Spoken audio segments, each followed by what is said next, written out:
आज के इस वीडियो में हम बात करेंगे लिविंग रिलेशनशिप और शादी में आने वाली समस्याओं के संबंध में।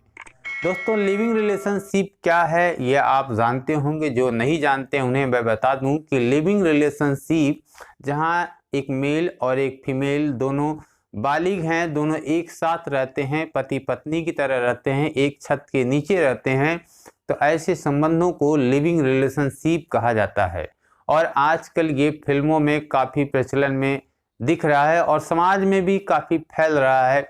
शायद लोग फिल्मों और धारावाहिकों की ही नकल कर रहे होंगे, लेकिन समाज इसे एक्सेप्ट नहीं कर रहा है।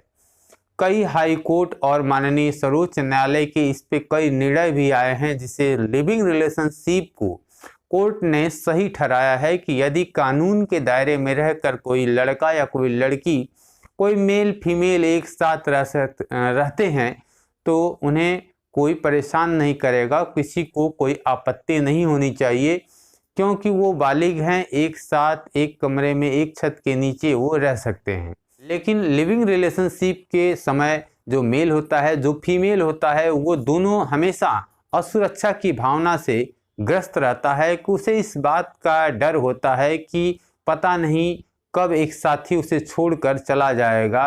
वो हर रोज इसी तनाव में जीता है, इसी समस्याओं से वो ग्रस्त रहता है। उसे इस बात का भय जरूर सताता है कि पता नहीं हमारे रिश्ते चल पाएंगे या नहीं।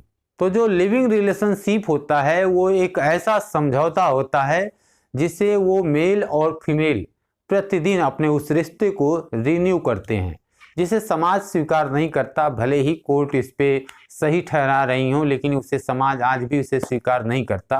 और आप देखेंगे कि बहुत से ऐसे युवा हैं, बहुत से ऐसे लड़के लड़कियां हैं जो जिनमें मैच्योरिटी नहीं होती, परिपक्वता नहीं होती है, और वह इन चीज़ों को समझ नहीं पाते और इसके शिकार हो जाते हैं। खासकर वो लड़कियां जो ज़्यादा शिकार होती हैं, क्योंकि वो लड़के जो उनका इस्तेमाल करते हैं, जो उनको अपने उपभोग की वस्तु समझते हैं, बाद में उनको बड़ा पछतावा होता है। और मैं ज़्यादा न कहते हुए एक अभी ज्वलंत का एक उदाहरण आपको दे दूं, जो आपने श्रद्धा और आफ्ताब के प्रेम कहानी में देखा। उसमें रिजल्ट क्या आया?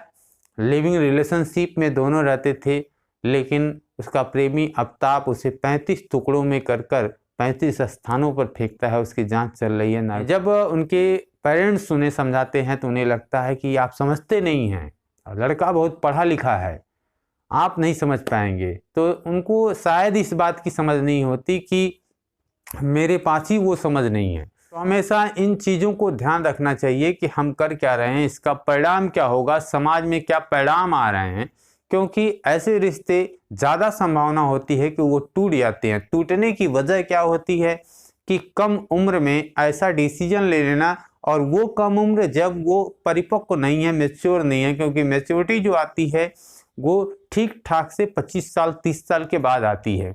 और वो जो 22 साल 20 साल 18 साल में जो निर्णय ले लेते हैं, जो बड़ा निर्णय ले लेते हैं, और ऐसा निर्णय ले लेते हैं जो पूरी ज़िंदगी चलना है, तो ऐसे में थोड़ी चीज़ें बड़ी कठिन हो जाती हैं और वो समझ नहीं पाते हैं और रिजल्ट बड़ा बुरा आता है। तो दोस्तों, आज की इस वीडियो से आपको कुछ समझ में आ गया होगा कि मेरा मैसेज क्या था और मैं कहना क्या चाहता हूं। फिर भी अगर यदि लिविंग रिलेशनशिप को लेके कोई सवाल हो तो आप इस कमेंट सेक्शन में जाके कमेंट करिएगा। मैं पूरी कोशिश करूंगा कि आपके उन सवालों का जवाब दे सकूं। वीडियो अंत तक देखने के लिए बहुत बहुत धन्यवाद।